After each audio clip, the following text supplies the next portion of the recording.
You've tuned into InvisiYouth Chat Sessions, a video podcast series. Our episode starts right now. Here's your host, Dominique Vale. Hello everyone and welcome back to the InvisiYouth Chat Sessions, where you can check in for your dose of stigma-breaking, humor-filling, motivation-loving, life hacks, and empowering tips for all of the medically adultish people in your life. I'm Dominique Vale, founder of InvisiYouth Charity and your host for InvisiYouth Chat Sessions, and today we are back for Season 6, Episode 91, and today is a special guest that is someone that has had a very long history with me and InvisiYouth Charity, so I'm super excited. She has been a fundraiser and spotlight story writer for us. She has been a part of our former leadership program, the Global Brand Leaders that we had in our earlier days, and was a special guest on InvisiYouth's first season of the InvisiYouth Chat Sessions on episode 12. Make sure you check that out if you want to have a comparison of the few years between it. I am so thrilled to have her back on the podcast, catching up, because I always have a fun time with her. It is award-winning British disability blogger and freelance writer and cerebral palsy activist Chloe Tier. So for over 10 years now, Chloe has shared about her life, her cerebral palsy advocacy, and disability experience through her skills as a writer and advocate. Her writing, which has been given numerous awards and shortlisted for even more, has given Chloe a platform to create positive change for those living with disability and in the vision loss community as well, because now as Chloe has begun to lose some of her vision, she has now led her to her amazing guide dog, Dezzie, as well, which we will be speaking about. Chloe has expanded her career even beyond her personal advocacy work and writing, and has even worked with nonprofits like CP Teens UK, and as a content director for Scope, which is a top disability equity nonprofit in the UK and Wales. So she has been reaching even more people as the years has gone on with her incredible insight, wit, and warmth of her advocacy, which is very unique to Chloe. So I'm so thrilled to have her back on the show. Chloe, welcome back to InvisiYouth Chat Sessions. Thank you so much for having me, and what an intro. You're like, this is my CV as the years have gone on. Dominique gets to add more and more about me. Oh wow, yeah, it's been a busy 10 years, that's for sure. Absolutely, and I'm excited for the podcast. We get to talk even more about all of these amazing things that you have been able to do. And as always, before we jump into our segments, I like to remind everybody you have about 55 minutes to click that subscribe button. So if you are listening on Apple Podcast or Spotify, make sure you're clicking subscribe. And if you are watching on YouTube, make sure you're clicking that subscribe button as well. I'll give you a reminder at the end of the episode too if you haven't done that yet. And without further ado, we are going to jump into our very first segment, Rapid Fire Roundup. Rapid Fire Round.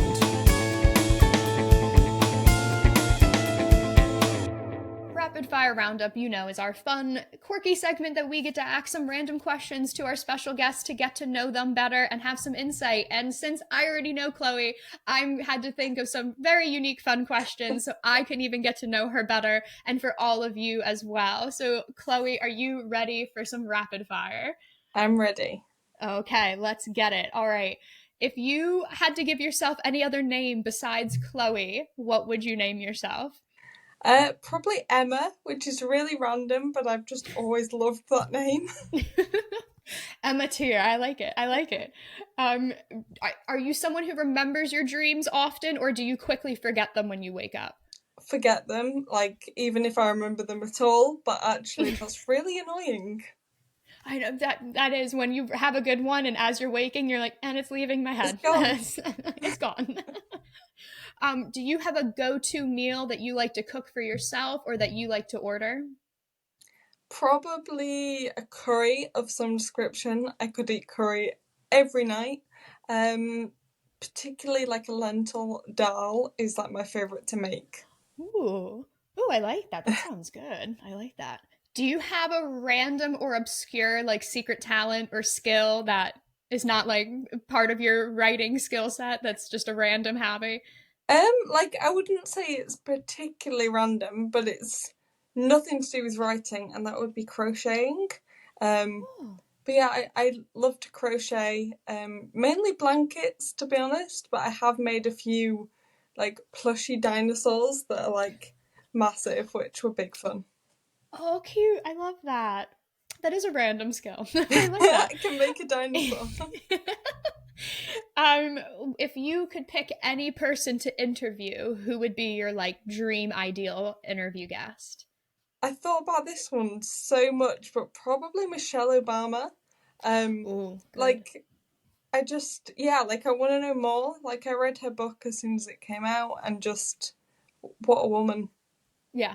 Oh, I agree. I would go to watch that interview if you did that in person. That would be fun. If you were fluent in a different language, which would you pick? Definitely BSL, so British Sign Language. Oh, I love that. Like I could pick another country, but then it's kind of like why not just connect with like deaf people, and like that community in itself I just find really interesting. And yeah, I know a bit, but to be fluent in it would be really cool. That would be. Yeah, it would be. And you're like, of course I have to pick British Sign Language. It would be awkward to pick a different country. um, Yeah. do you have a TV show or a movie that's like a guilty pleasure, or if it's on, I will always watch it? Grey's Anatomy. I've Oh, go rewatched it to. too many times. I think I asked you this years ago, and you also said Grey's Anatomy.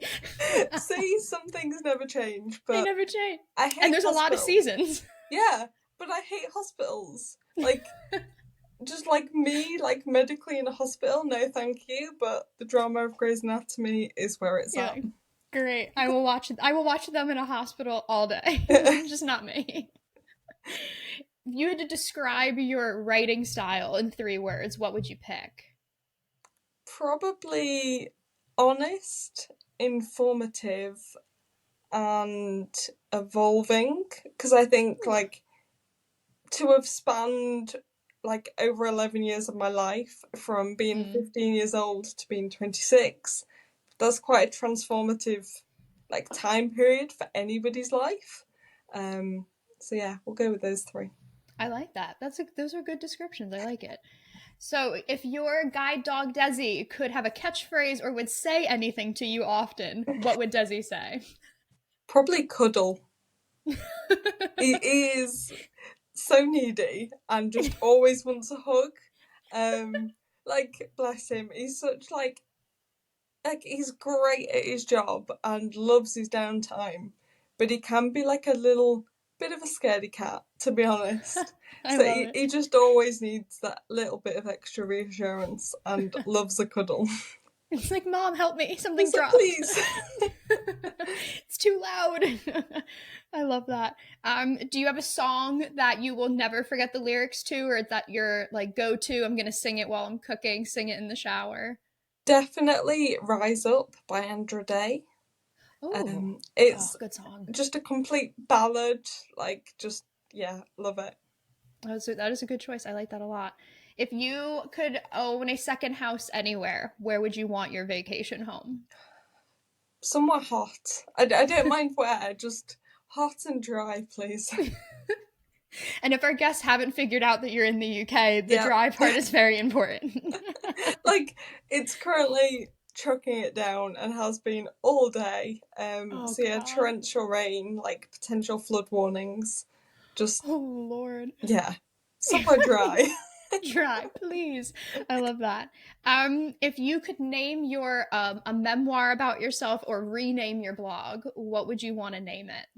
I had this like conversation with a friend like years and years ago, and although it might not be as applicable, we came up with random gravity checks. So I used to fall a lot, and we used to say I was basically just checking whether gravity still worked for the benefit of everybody else. So yeah, I'd just have to go with that. I do like that. And you're like, and it's practical. Yeah. Uh, and then last question, what is your favorite memory of doing something philanthropic or with charity? Probably the CP Teens sponsored walk that they tend to do every year. It's a great day out, but they call it the sponsored wobble, which, if you know anything about CP, then it is literally a group of people wobbling on a path. It's great. I love that a lot. And I know it's been quite a few years that they've done that, actually, now that I'm Yeah. thinking about it. It's really great. I love that. Perfect. It's a perfect way to end our rapid fire. And before we go into our next segment, I have to remind you guys about something I'm wearing and is on display behind me. It is our Subtle Activist color block bracelets that are sold exclusively on our Etsy page. They are made by our volunteers living with chronic illness and disability and distributed by them as well. And so they are only $4 with free global shipping, and 100% of every single sale goes directly towards funding all of our free resources and programs that come out every single month that are helping teens and young adults living with chronic illness and disability have access to the non-medical aspect of life, resources and advice to thrive in their daily living. So think of it as getting a subtle, chic way of wearing a little something that will bring a little bit of activism and flair into your daily fashion choices while also getting to pay it forward. It's making a donation while also getting a little gift in return. So if you are able to, the link is on our screen and it is in our description and show notes for our Etsy shop. And if you would like to buy a bracelet, or if you know someone you would love would like a bracelet and would want to pay it forward, we would certainly appreciate you hopping over to the InvisiYouth charity shop on Etsy and buying a bracelet. And now we are moving into our second segment, Health Hack Moments. Health Hack Moments. Health Hack Moments is when we get to chat about some impactful medical moments in our lives and how we have adapted to them. And it is all about the chronic illness and disability inclusivity. And we are talking to our guest, Chloe, about how she has made some major life changes over the years and how she has created those parameters for success for herself. So I know I've mentioned it in our other segment as well, but a major change since we last had you on the podcast was the addition of your guide dog, Dezzie. I know when we spoke on season 1, you were about to start the application process for Dezzie and had told me this might take 3+ years. And I kind of went, Chloe, it'll happen so much faster. And it took over 3 years for Dezzie to enter. So I think for you, I want to know what was that process like for you getting a guide dog, or how has it been incorporating Dezzie into your personal life and in your work life as well? Yeah, so all in all, it took 3.5 years to get Dezzie, which is quite bizarre to think about. So the first step is getting on the waiting list. And it took a year from applying to actually being put on the list. And this is where they do a range of assessments, get to know how quick you walk, like the routes you do in your daily life, all the information they need about you and your visual impairment. And then if they think that a guide dog would kind of suit your lifestyle and your impairment, then you get put on the list. So that took a year. So yeah, it is a lot, but even like 3.5 years, it was worth waiting for him. So then I kind of had to wait another 2.5 years, and I think that was the hardest. Like, at least getting on the list, you had like the contact with them and you had kind of check-ins, whereas when you're on the list, they did like a little check-in every 6 months, and you'd like answer the phone and you'd be like, is this the call? Like, are they actually gonna call me to say that it's my dog? And normally they would start the phone call being like, we haven't found you a guide dog, but because they just knew that people would see like it come up on their phone that it was guide dogs, and like your heart would just start going every single time. And the check-ins were mainly about like whether anything had changed, whether your sight had changed, your living situations, even like your job or hobbies. So that was fine. And then it got to like nearly 2.5 years, and I got asked if I wanted to do like a day sessions with them. And this was for people that had been on the waiting list for a long time.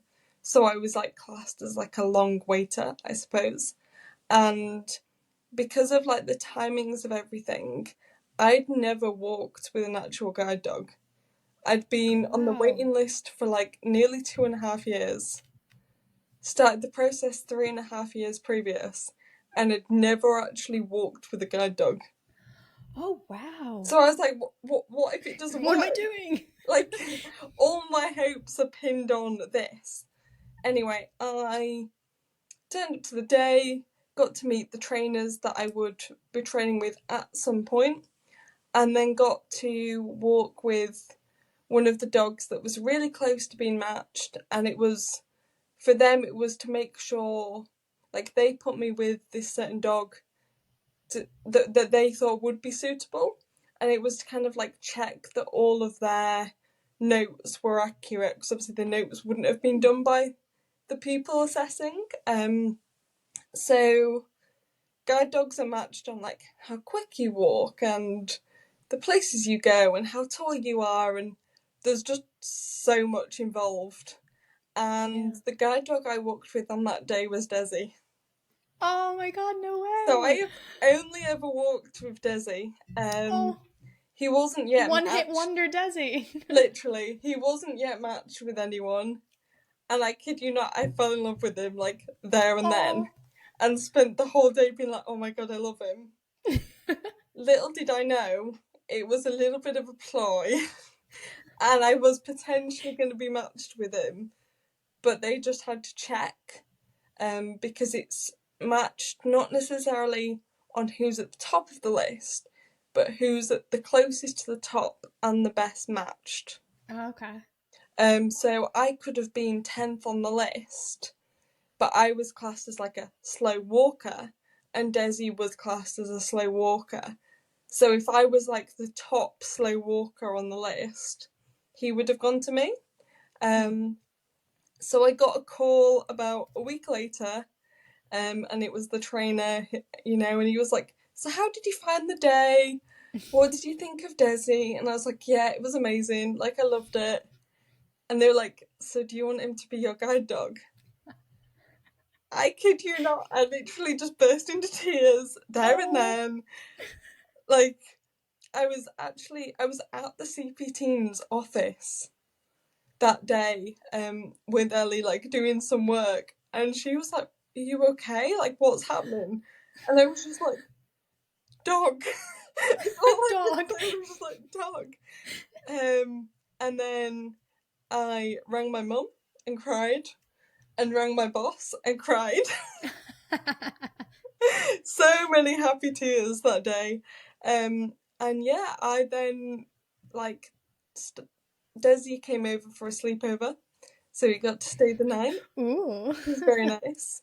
And there was a few more kind of things, and then we started our training about a month later, and that was 5 weeks of training, with 2 of those weeks in a hotel. And that's like training me how to be a guide dog trainer. So like we work together and I learn all the commands and stuff. And yeah, we kind of went from seeing him twice to me being by myself in a hotel room with him for 2 weeks. Oh my, you're like crash course of us dating to see if this works. It was very much like, up until this point, I'd never stayed in a hotel by myself. Oh, wow. So it was just like, I'm now with this puppy, who's my guide dog, and I'm by myself. You know, the guide dog team were incredible and so supportive. But yeah, it was a crash course. It was a very, very full-on, intense 5 weeks.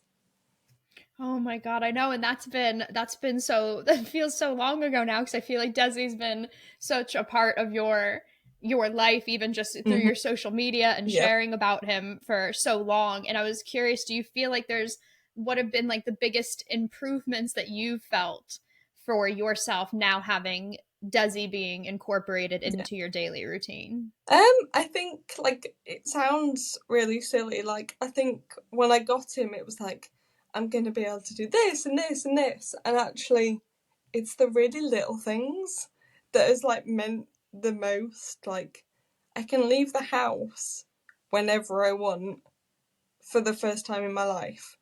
You know, like I'd moved, I lived by myself, but I still couldn't leave the house by myself. So it was like, if I needed to go to the shops, we go to the shops. Dezzie and I now go to a weekly yoga class, which he adores. He loves his Tuesday evening yoga.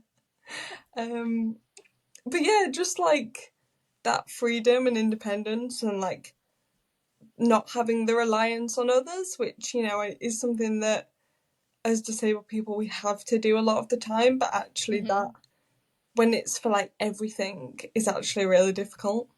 Yeah. Yeah, and I love that you phrased that too, that it is so much of the little things of it, because I think people, when they think of getting like a medical assistance dog or a guide dog, they'll always be like, well, then the dog has to be on and off for work, and then Yeah. I'm also then a dog mom at the same time when he's not working. I'm just the dog mom that Yep. I'm playing with him and taking care of him, and how does that work? And so you're navigating a lot of thoughts in your head, especially when you are living alone with Dezzie as well. Then how do you navigate that whole process of learning how to have a dog then for the first time on your own as well is a unique kind of thought process to have. And like you had mentioned too, he comes to you quite a bit for his dog mommy cuddle time as well.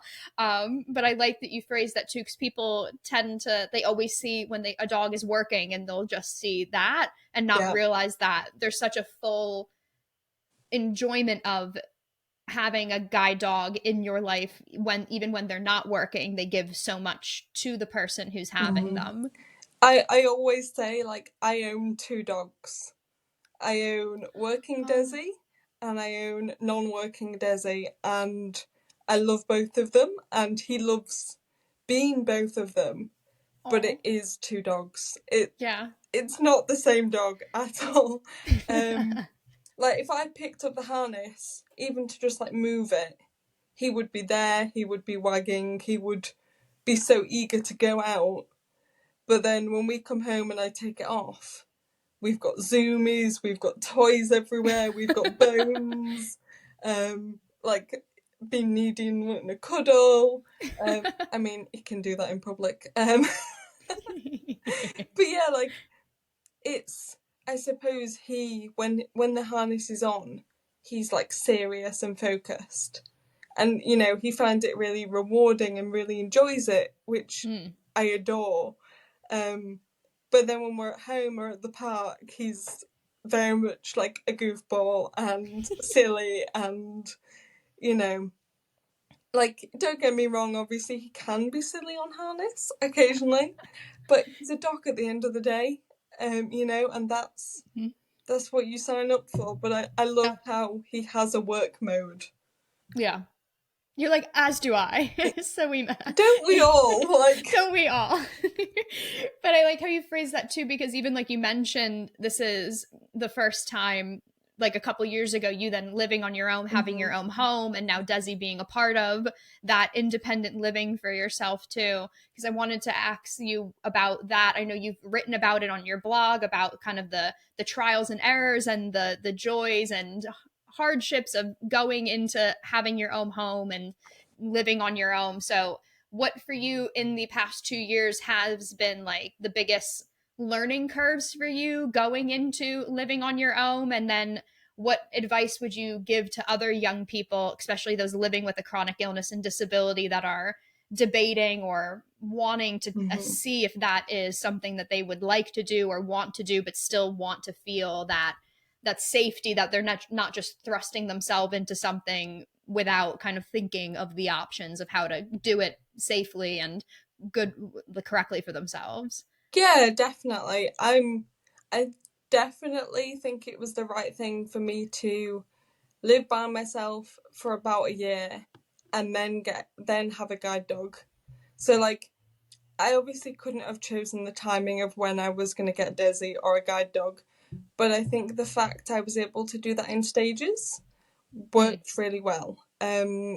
Because I think if I was just moved out and got a guide dog, like say 3 months later, whilst it would have opened up the world of independence so quickly, actually having that time to adjust was really helpful. Yeah. I think for me, the biggest learning curve was the amount of energy it took for me to run a house. Now, that sounds, so simple. I helped out when I lived at home. Granted, my parents still did quite a lot, but it was like, although my house isn't necessarily very big and it's just me here, or like it was just me here when I moved in, it was like having to find out, like, can I cook after work? Probably not, because I don't have the energy once I've worked all day. So it was like batch cooking on my days off or on the weekend, or maybe one evening when I had a bit more energy, to then kind of save that for the low energy evenings. And kind of, yeah, you might want to get all your cleaning done, I don't even know, like on a Sunday, so then it's all done for the week. But actually, that's not practical. You've got to do a little bit every day rather than it all at once. So yeah, it was just kind of finding, I suppose, my own physical and like energy limits, and as well kind of trying to navigate that with work, but also still wanting to be social and kind of freelance and absolutely everything. Like, how can I use my energy so everything gets done? Granted, it doesn't always get done, it's some things, would I rather have a clean all my house or go out for brunch with a friend? Probably the brunch, let's be honest. You were going to say probably some dusting. No. But I think it was like letting go of how I wanted my house and kind of the expectations I had on myself, and actually, if you don't hoover today, it's not the end of the world.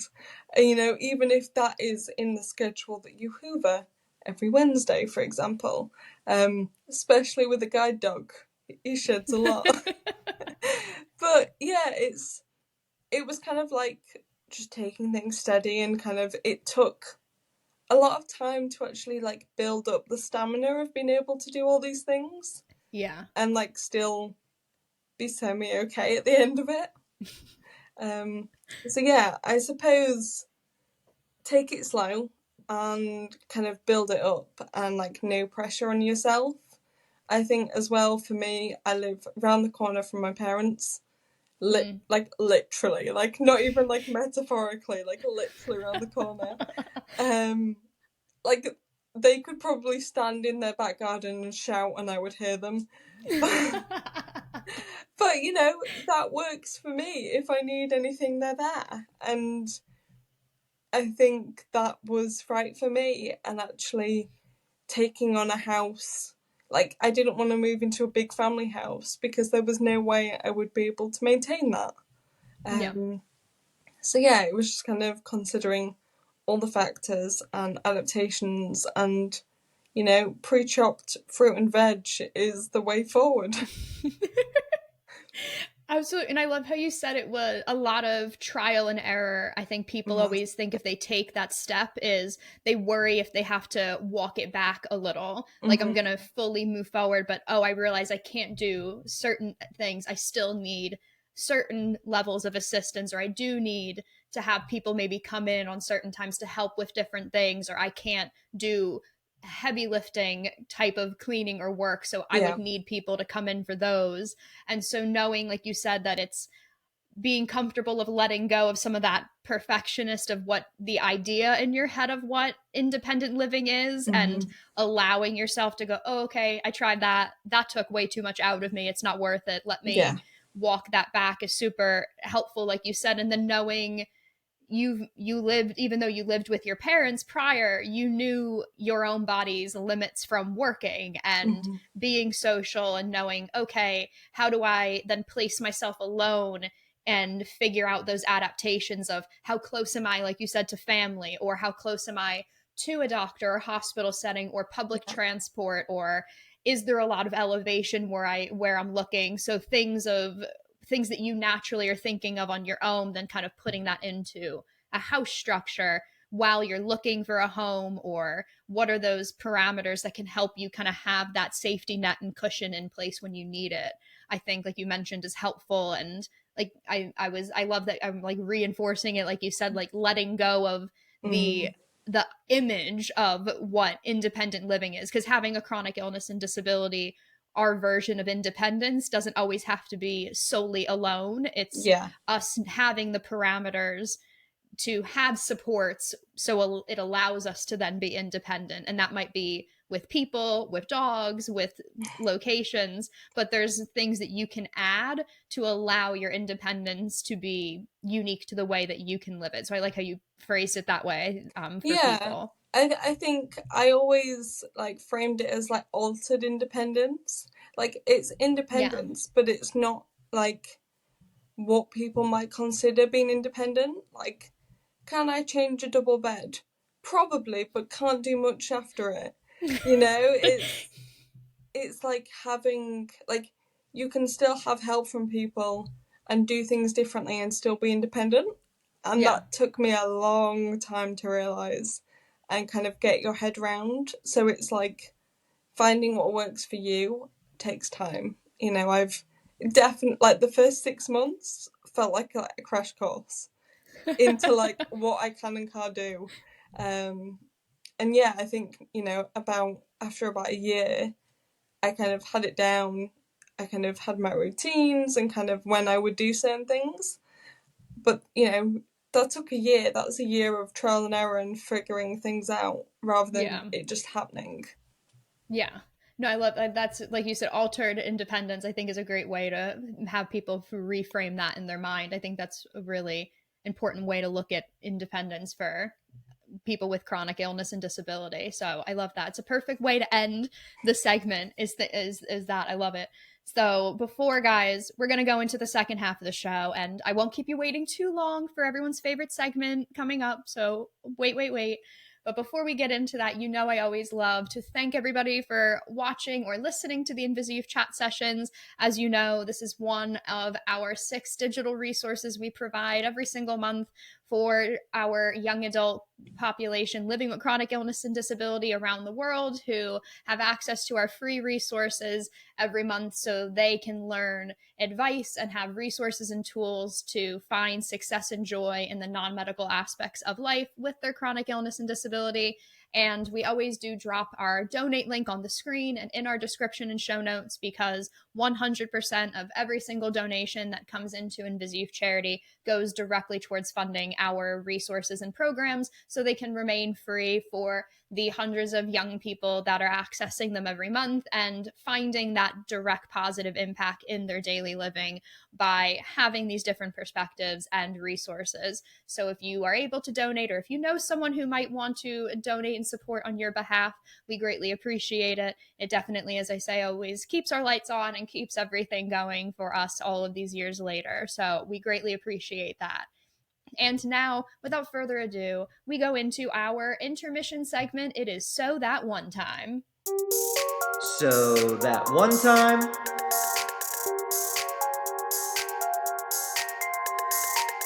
All right, guys, so that one time, you know, is when I sit back, I drink my coffee, and I let our guests tell us a special story. So, Chloe, the mic and stage are yours. Thank you very much. So my story is my first date with my partner George. He came to my city and our date was 7 hours long, which kind of, wow, I know, like, talk about a first date. And you know, we've spoken about it since, and we both were kind of looking for the perfect opportunity for a kiss, which, you know, first date kiss, I was kind of like, from the outset, I was like, it's not going to happen, at least like second date. But those were the vibes that we were both getting. Anyway, so George, bless him, very much like from the start, I know now that he was like, do you need an arm? And like, actually from like, you know, perspective of having cerebral palsy, I didn't have my guide dog at the time. I was using a long cane. yes, that was actually very practically helpful, but also he just wanted to hold my hand, and that's how he got around it. So I suppose... Smooth, George, smooth. I know. So I suppose I kind of played him at his own game, and we've been sat on a bench for quite a while, like just chatting. It was starting to get dark, like he needed to go and get his train. And I genuinely had seized up by this point. Like, if I stay in one position for too long, I seize up and get stuck. Like, I'm sure many people can relate. And it was a case of, like, I was stuck, but I was like, this could be a good opportunity. Let's take full advantage. And he was like, oh, do you need a hand up? And I was like, oh, yes, please. You know, it, like, he was still kind of learning what I could and can't do. And now would just, like, help me up anyway. But I very much took the opportunity to lean on him and got a kiss. So it worked out. I love it. Oh my god. Score for you both. Also, I love the fact that you took your seizing up and you were like, I'm going to be proactive about this and turn this into something I would like. Well, we were kind of like just like stood there and he like had his hands out and I was literally not ready to walk anywhere. Like I needed to kind of, you know, loosen up a little bit. And we were just kind of both stood there and the sun was setting and it was really nice. And yeah, it was perfect. You're like, and I got a second date. And years later, we are still together. Yes. So, you know, can't have been that cheesy. So I love it. That is adorable, actually. Shout out to George as well for taking that initiative as well and being like, I'm going to offer my hand. I'm going to do this for me and for her. Definitely. I love that. It's a great story. Oh my god, that's so cute. Now it's the three of you. Now you have Dezzie, you and George can go on your adventures together. Although, you know, although Dezzie loves George, like those two are inseparable. It's so cute. But having Dezzie in my left hand and my walking stick in my right means we can't hold hands anymore. Dezzie's replaced George on that Dezzie has taken the hand. George is like, I'll just put my hand on your back somewhere. There we go. We'll wait until we're sitting and then I can take it. He's like, you don't need me anymore. You and Dezzie can just go. Like, it's fine. Oh my god, I love that so much. Oh my god. I love that story. That was a perfect story time. And I love it because then we get to jump into our final segment with Chloe, Illust Superlatives. Illust Superlatives. InvisiYouth. Illust Superlatives, we're going to be taking a new spin on an original segment from the podcast because, as you know, living with chronic illness or disability, it means that you can gain a lot of different life experiences. And especially when you have your career aligned with your health, you are using your skills in advocacy work and in your career because of personal experience too. So we want to tap into Chloe's incredible career that she's built for herself in writing and philanthropy and content and see how it has evolved over the years. So, like you've mentioned, it's been over 11 years now since you started your blog and you've been a freelance writer. You've been awarded for your writing as well, and it's blossomed so much through these years.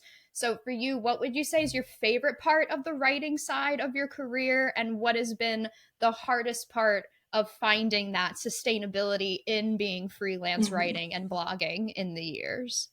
I think for me, having, like, I suppose a day job and freelancing has been both the best and the worst thing.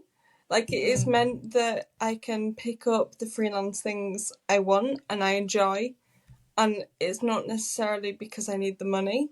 It's, you know, which is very much a privilege because I can do what I love because I enjoy it. And, like, although I believe that disabled people should be paid for any work they do, it's, you know, it means that I can kind of be a bit more choosy. But I think managing employment And then freelance employment is definitely something that's taken a lot of getting used to. And I suppose, again, it means that there are many months of the year where I don't do any freelance work.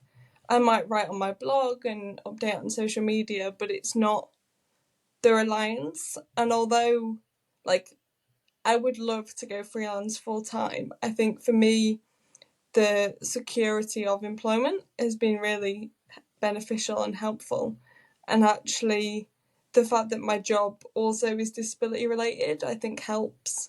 And I can, my job at Scope is as a content designer, and actually I'm writing content for disabled people and their families. So it's how I have words left is beyond me after however many years. But yeah, I think it's a privilege to enjoy what you do, and I know a lot of people don't necessarily get that, but I think especially from a freelance perspective, it's around kind of setting those boundaries and kind of where especially with social media, where is like the personal and where is the professional. And I think I definitely made the mistake of like my social media pretty much being my professional platform. And actually, like, my relationship with social media at the moment is I don't enjoy it. Like, it's that, there's quite a lot of hatred out there. It's very negative. And actually, I think if I didn't use it for my job, I probably wouldn't use it a great deal. Yeah. So it's kind of like setting those limits that you're going to be on it, and kind of those boundaries that's actually really hard. I think especially as a disabled person, if we feel well enough to work, like in that moment, we want to spend that working, or like we want to spend that creating content. But actually a lot of the time I've needed, I think in recent years it's been a case of I've now got other things going on in my life that take up my energy and my time. Yeah. And freelancing and writing has taken a bit of a backseat, to be completely honest.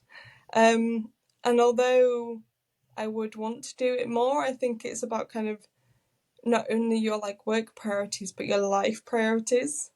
Like, would I rather spend the day with George and go out, or sit inside and write a blog post? And whilst, I would enjoy both equally, I want to invest time in my relationship and kind of do that more. And as a result, it means I don't necessarily have the energy, but I think that's very much like a balance and sacrifice we make in life. But I think the beauty of a blog is that it's not going to shut down if I don't write for a month. As much as I tell myself it will, it actually won't. It's not going to go anywhere. People probably won't even notice. I'm a big believer in not just writing for the sake of it. Yeah. And like not just creating content for the sake of it. And, I'll be honest, the last probably 5 years, like social media's exploded. Disabled influencers and content creators just weren't a thing when I started my blog 11 years ago. And it's been really tricky to like know whether to get on that train or not, or whether to just be kind of happy and chilled where I am in the online space that I am. And, I don't think I could do content creation full time. Like, the energy and kind of how much you put out definitely like is a lot. And I think as well, if I'm working alongside that, it would be too much. But I think the online space has evolved a lot in 5 years, and I feel like I'm getting left behind. But you've got to be okay with that, because actually, what do I want more in life? And it's like that balance, I suppose. Yeah, and I love how you said too, there is this, it's an ebb and flow that when you do, because you have chosen to kind of do both and have the security of an employer and a job, and it's still part of your job kind of lets you do what you enjoy in the blog and freelance writing, you kind of get to feed that enjoyment for yourself in that employment, but then on the same token, you can kind of ebb and flow and allow your freelancing to be when you're the most excited and when you'll be paid for it in a way that makes you excited, or writing your blog post when it's something that's going to make you excited, and on a topic that you could spend a month or two like really writing something that you're really happy about. Yeah. And so, like you said, knowing that you're okay with it, not setting the expectation of this is my schedule, this is how many, and then feeling disappointed when it doesn't happen, that you allow it to have more of an organic feel to it, because you have set yourself up the security and luxury of having a job that is helping you with a livelihood and sustainability. So then that just becomes like the added bonus and buffer, which I think for a lot of young people with a chronic illness and disability wanting to go into doing freelance work, whether that's writing or in another space, being like, oh, well, if you did something else also part-time that catered to your health, that was adaptive for you, but let you have that security, would sometimes allows you to flourish in that other side of the creative work that you're doing, because you can feel that sense of security with that. A lot of times with a health issue, the security is not always the luxury of emotion that we tend to have.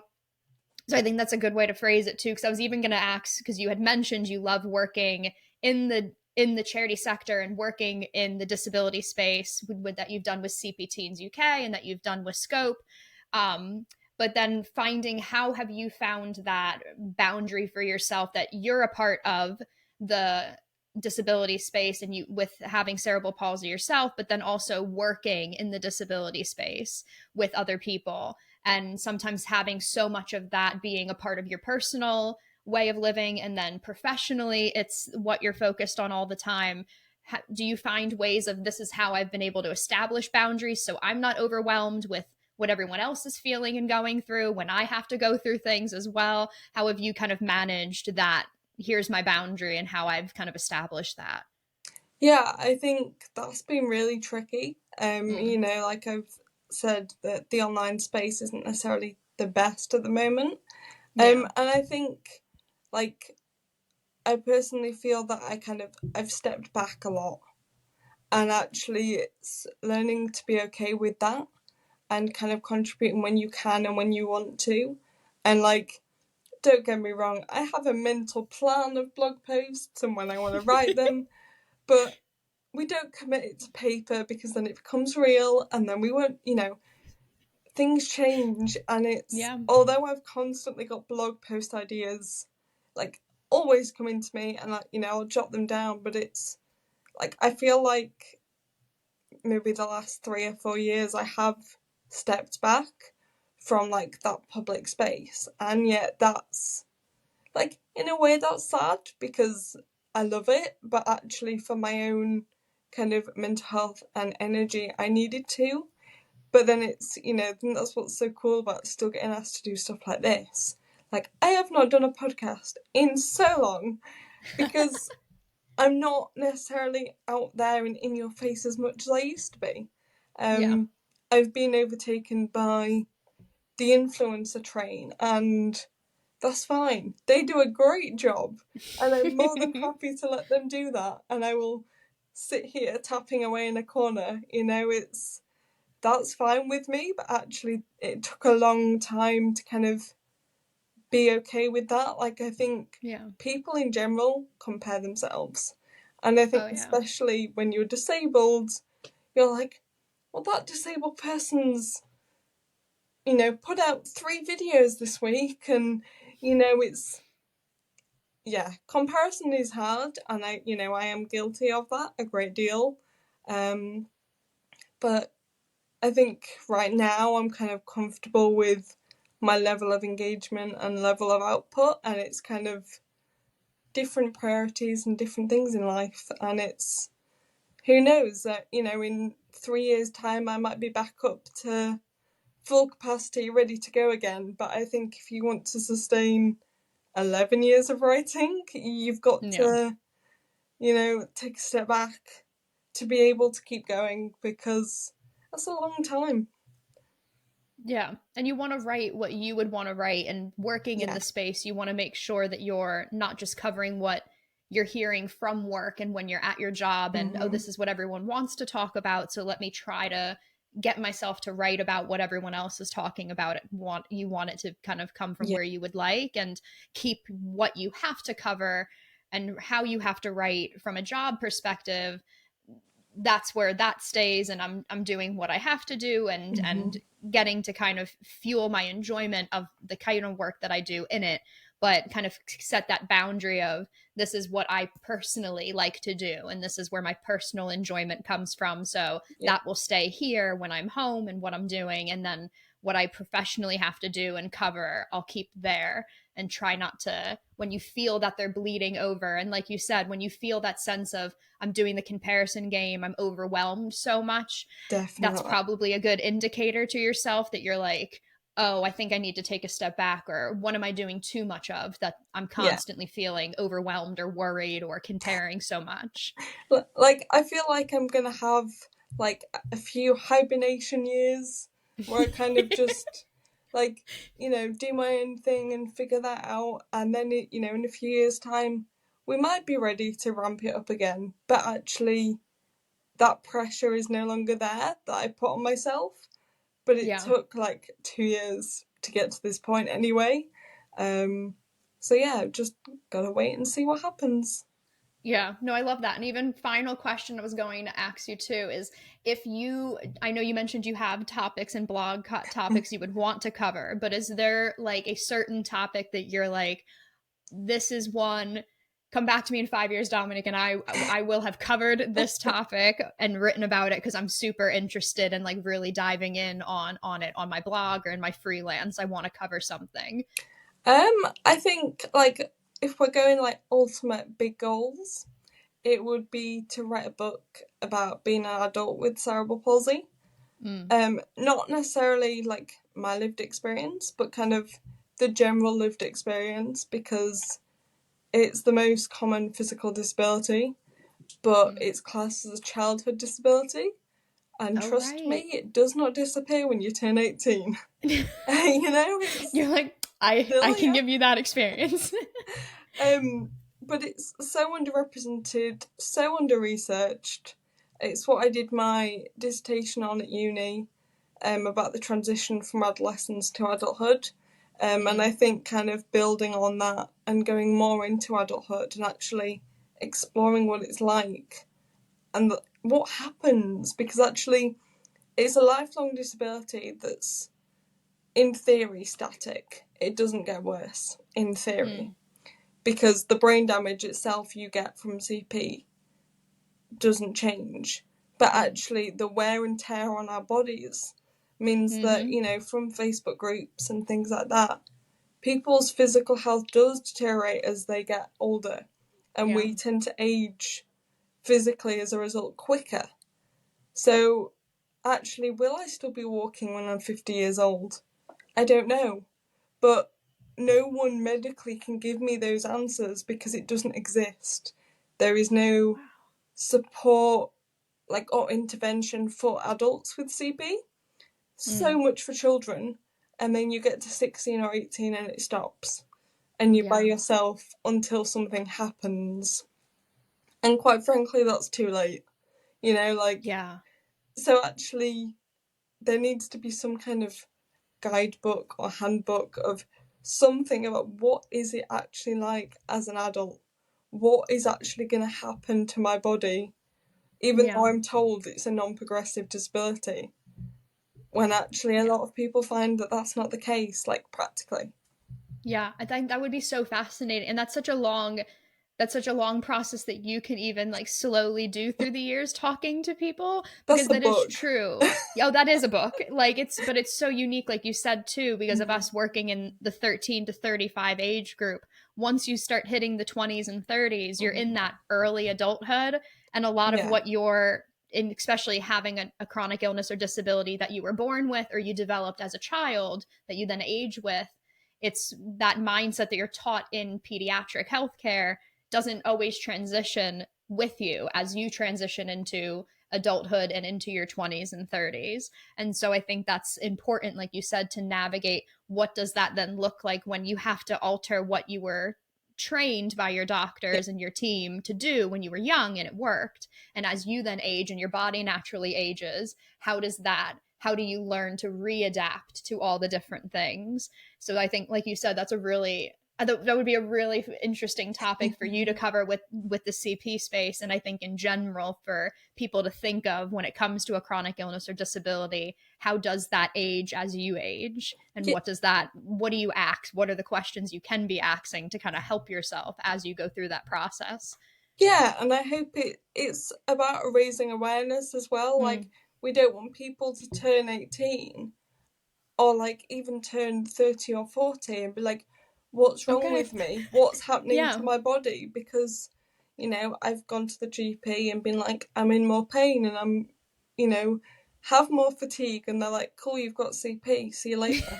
Like, you're like, thank you. I didn't know. Well, yeah, no, like, but it's, if you ask them, they would still say to this day, it is not meant to get worse. But that's not what the community's saying. So there's this misalignment with what medical professionals know.